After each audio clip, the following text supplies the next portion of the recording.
Nous, le réseau Leader France, c'est-à-dire le réseau d'Égal, on est en parfaite adéquation avec tout ce qui a été remonté ce matin, que ce soit au niveau des thématiques ou que ce soit au niveau des problèmes. Alors, d'abord, au niveau des thématiques, c'est vrai que les territoires ruraux, depuis déjà plusieurs années, sont en pleine mutation. Des mutations, que ce soit en termes de sociologiques, économiques, touristiques. Donc toutes les thématiques qui ont été abordées sont vraiment les thématiques sur lesquelles aujourd'hui tous les territoires ruraux vont s'engager vraisemblablement sur la future programmation.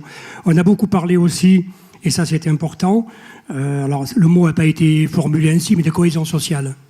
Je crois que pour l'avenir de nos territoires, ce mot de cohésion sociale, et d'ailleurs ça fait partie de la vigilance, on va dire, de la part du ministère de l'Agriculture, de Stéphane Le Foll, parce que ça se traduit sur nos territoires en termes de, on va dire, presque de réaction, des gens qui ont le sentiment de se retrouver un petit peu abandonnés, isolés, pas reconnus.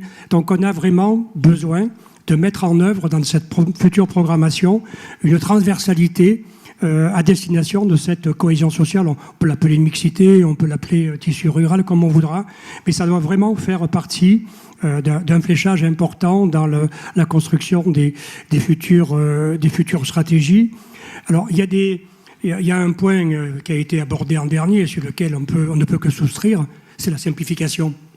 Alors, je crois que si on est tous d'accord sur ce terme-là de simplification, je crois que c'est sans ambiguïté, quoi. Il n'y a aucune divergence possible. On le sait aujourd'hui, on a une complexité européenne, on a une complexité de règlements français, régionaux, donc on a tout un empilement successif de règlements sur lequel, bien sûr, il faut s'atteler à essayer d'être un petit peu plus clair, lisible, que ne serait-ce que pour les porteurs de projets.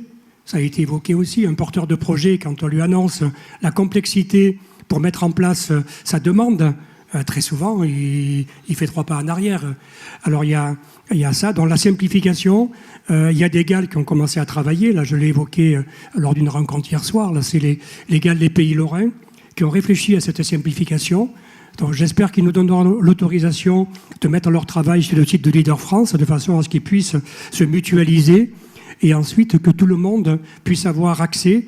Alors c'est une simplification qui peut se passer à l'échelon local et régional, mais qui va tout à fait dans le sens de ce qu'il faut mettre en œuvre pour la future programmation. Donc oui, sur les thématiques qui ont été abordées, on est en pleine adéquation. Ça correspond aux enjeux des territoires ruraux. On a retrouvé, dans tout ce qui a été évoqué ce matin, tous les fondamentaux de leader, en termes de décloisonnement, en termes de participation, l'approche ascendante. Ça, c'est une préoccupation aussi pour la future programmation. On n'a rien contre les autorités de gestion. On sait comment ça se passe avec la mise en place des PDR, avec les fléchages qui vont être mis dedans, avec des stratégies locales qui peut-être vont devoir s'inscrire dans les fléchages des PDR, ou peut-être l'approche ascendante ne sera pas forcément toujours élaborée comme on le souhaiterait. Donc tous les points qui ont été évoqués ce matin, nous, on ne peut que souscrire et on ne peut que encourager à travailler ensemble.